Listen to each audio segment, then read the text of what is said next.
Hi, are you self-conscious about the way your skin looks in photos? Because me too. Today I'm going to show you an advanced retouching technique in Photoshop so that you can fix all the little blemishes on your face. This is a frequency separation tutorial.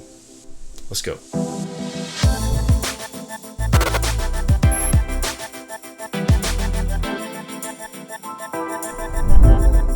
Welcome back to a new video. My last little tutorial did a little bit better than they usually do, so I figured why not try another one? Maybe I'm on a roll here. Let me be clear before we start this.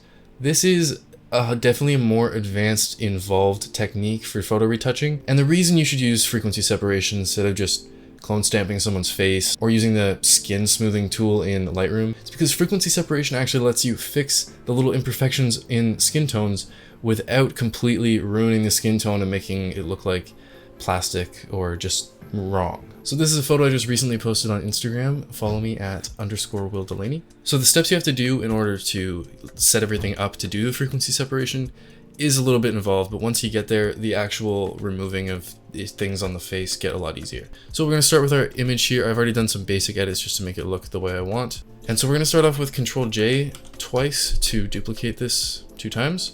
We're going to turn off our original here. We're just going to save this for a comparison later on. Now of these 2 copies, we're going to name the bottom one color and the top one texture. So we're going to be separating this image into its 2 frequencies, the texture and the color, so we can edit them separately, and that's what's so powerful about this. Yeah, I'll just throw those guys in a little folder here. So we're going to turn off our texture layer here just for now, just to see what we're doing. So, and with our color layer selected, we're going to go to Filter, down to the Noise tab, and choose Median. So this is actually more of a blur, and as you can see in the little preview window here, it's basically just smoothing everything out. It's very similar to a Gaussian blur, but the reason you don't want to use Gaussian blur is because it blurs the edges between things, and as you can see, like if I select sort of where my face and my background meet, it's still a hard line even though the colors mix, and that's important. So what you're going to set this to depends on your photo. You can play around with it, but usually somewhere between, I would say 8 and 16 or 8 and 20, somewhere in there is usually where you want to go. In the preview here, you just want all the colors to kind of blend together like this. 12 is what works for this image, so we're going to hit OK. So that's it for our color layer. That one's ready. Now let's turn on texture and select it. With the texture layer selected, we go up to the image tab here and hit apply image. So you're going to copy these exact settings for any image as long as it's an 8-bit image.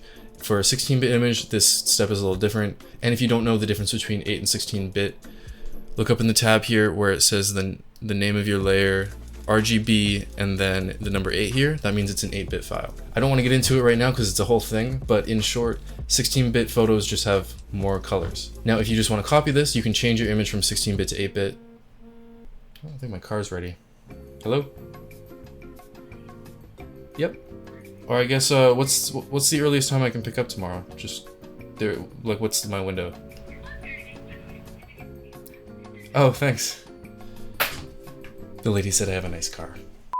So if your image is 16-bit and you don't want to get into the difference between 16 and 8-bit, you can change it from 16 to 8. Just go image mode here and select 8 bits instead of 16. So once your image is in 8 bits, we're going to go image down to apply image again.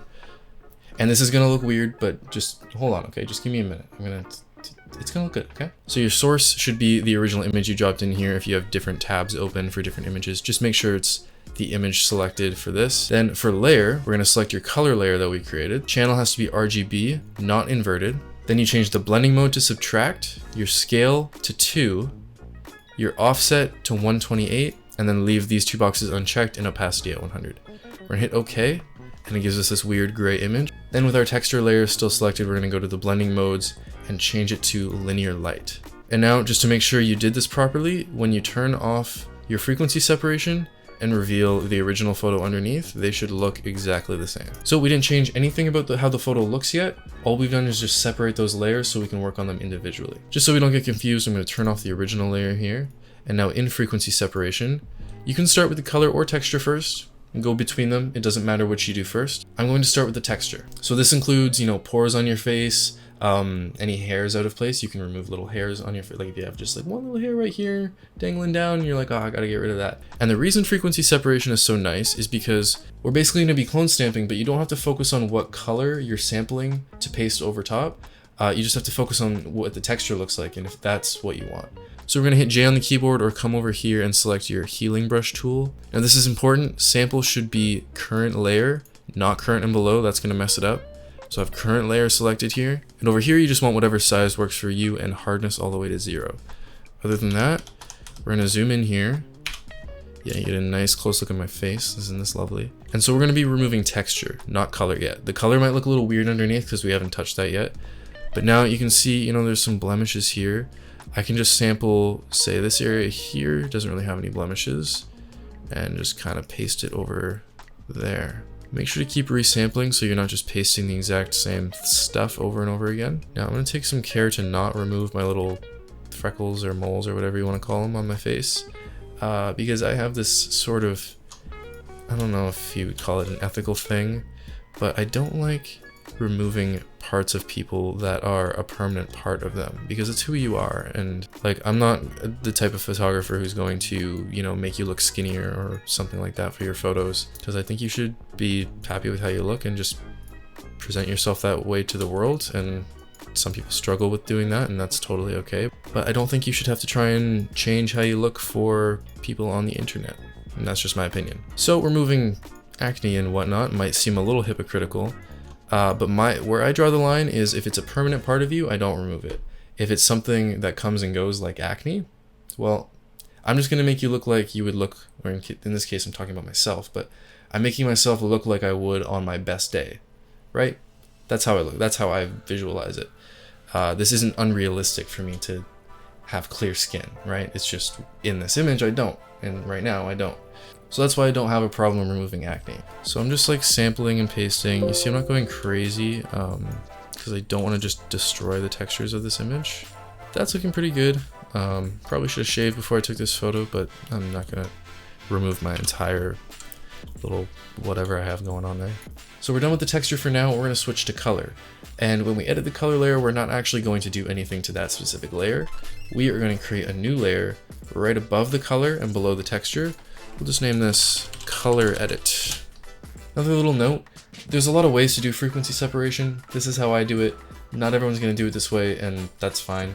This is just what works for me and what I think looks good. But just so you know, if you don't love how I'm doing this, there's plenty of other tutorials that will show you a different way to do it. I just wanted to throw that in there. But to edit our colors, we're going to select our brush tool, just a regular old brush. Now again, size doesn't really matter too much. You want the hardness all the way down to 0. And then I like to set my opacity to 100 and flow to 5. So again, we're just going to zoom in a little bit here.